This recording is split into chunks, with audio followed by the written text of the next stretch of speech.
हम इस देश में गुलाम थे। अंग्रेज़ों ने 200 साल तक इस मुल्क की हुकूमत किया।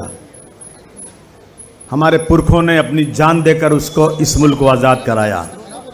कोई माई का लाल तारीख़ के उन औराक से मुसलमानों का नाम नहीं निकाल सकती। मैं उस दिन पढ़ रहा था, एक वक्त इस मुल्क में ऐसा आया था, मैं इन फ़िरका परस्तों को बताना चाहता हूं कि हमारी कुर्बानी इस मुल्क में क्या है।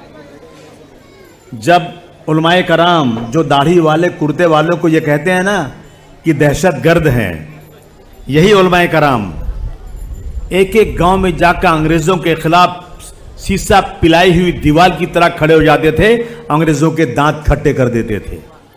अंग्रेज़ थक गया कि ये जो मुसलमान हैं दाढ़ी कुर्ता वाले उलमाए कराम हैं, ये इस मुल्क में हमारी अंग्रेजियत को बढ़ाने में बहुत ज्यादा तकलीफ दे रहे हैं। उन्होंने अपने मालिक से ब्रिटेन में लंदन में बात किया कि हम क्या करें, मुसलमान इस मुल्क में हमारे हर जगह आकर एक पहाड़ की तरह बीच में खड़ा हो जाता है। यकीन जानिए एक वक्त ऐसा भी आया कि उस सारे मुसलमानों को कत्ल कर दिया गया, उलमाओं को शहीद कर दिया गया। किस लिए? कि वो इस मुल्क को आजाद करवाना चाहते थे।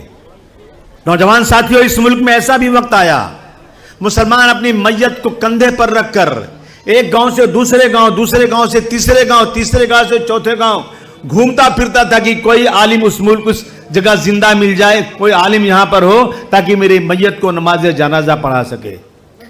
इस मुल्क में ऐसा भी वक्त आया मेरे दोस्तों, हमारी कुर्बानी की हालात सुन लो। ऐसा भी वक्त इस मुल्क में आया कि हमारी मैयत खराब होने लगी, उसमें से बदबू आने लगी, मुसलमान मजबूर होकर के बगैर नमाज जनाजा के अपनी मैयत को दफना।